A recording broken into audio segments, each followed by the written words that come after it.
महाराष्ट्र में राज ठाकरे और उद्धव ठाकरे के साथ आने के बाद पर शिवसेना और बीजेपी दोनों ही पार्टियों ने पलटवार किया है और तीखा बयान दिया है। शिवसेना नेता संजय निरुपम ने इस गठबंधन पर अपना बयान देते हुए कहा कि ये दोनों भाई महाराष्ट्र के लिए नहीं बल्कि अपनी सत्ता बचाने के लिए साथ आ रहे। पहले सुनिए क्या कुछ उन्होंने कहा है। पिछले कुछ दिनों से महाराष्ट्र में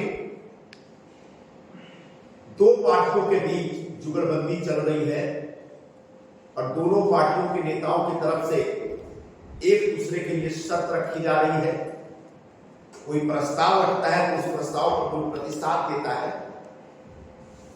और दोनों पार्टियों में सबसे प्रमुख तौर पर जो उबाटा पार्टी है उसने कल अनाउंस किया कि वो मनसे के साथ जाने के लिए तैयार है अगर उनकी यह शर्त मानी जाए तो।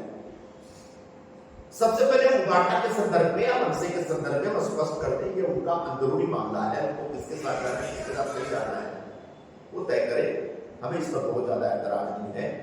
लेकिन महाराष्ट्र के लोगों के बीच इस नए राजकारण की भूमिका का अर्थ समझ में आना चाहिए। इसके लिए एक सही पर्सपेक्टिव प्रस्तुत करने के हिसाब से थोड़ा सा इसका विश्लेषण करना चाहेंगे।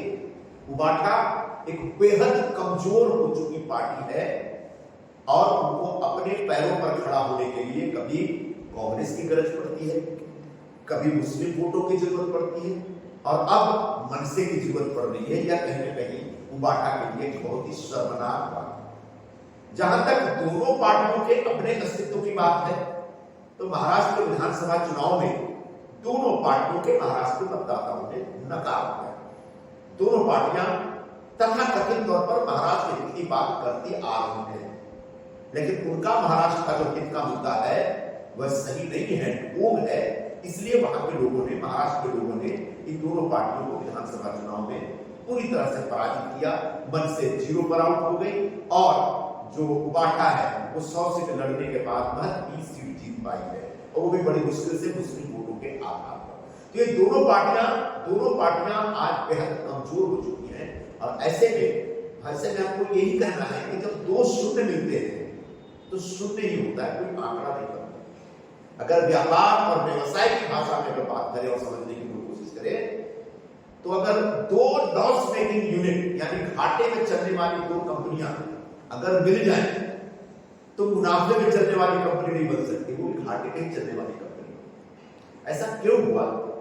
क्योंकि दोनों पार्टियों ने तथाकथित तौर पर महाराष्ट्र हित के नाम पर अपने राजनीतिक प्रतिबद्धता को भूल गई। एक पार्टी का महाराष्ट्र हित मस्जिद के ऊपर भोगा कब बजे कब नहीं बजे, कब उतरे कब लगे, इसी मुद्दे के आसपास चलता है।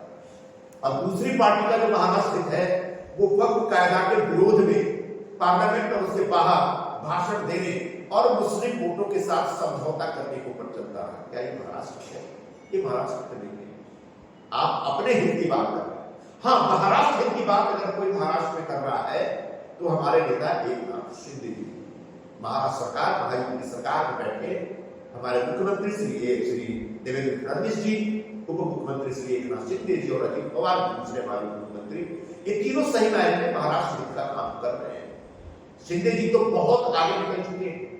बाला साहब जी के विचारों को संभालते हुए, उनके विचारों की रक्षा करते हुए, उनके विचारों को अपने दिल में बसाते हुए तब उन्होंने एक शिवसेना के अंदर उठाव किया, विद्रोह किया जब उद्धव ठाकरे जी ने बाला साहब जी से गद्दारी कर दी, जब उद्धव ठाकरे जी ने कांग्रेस से हाथ मिलाने के लिए हिंदुत्व से गद्दारी कर दी।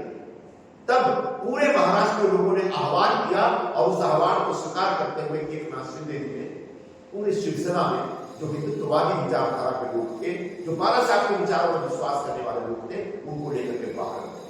आज एकनाथ शिंदे जी सही मायने में महाराष्ट्र हित की बात कर रहे हैं और ये दोनों पक्ष महाराष्ट्र हित के नाम पर जो साथ में आने के लिए एक अर्थ, एक शर्त और एक इस प्रकार के कंडीशन रख रहे हैं, वो दरअसल महाराष्ट्र का हित नहीं है, उनका अपना है, उनकी पार्टी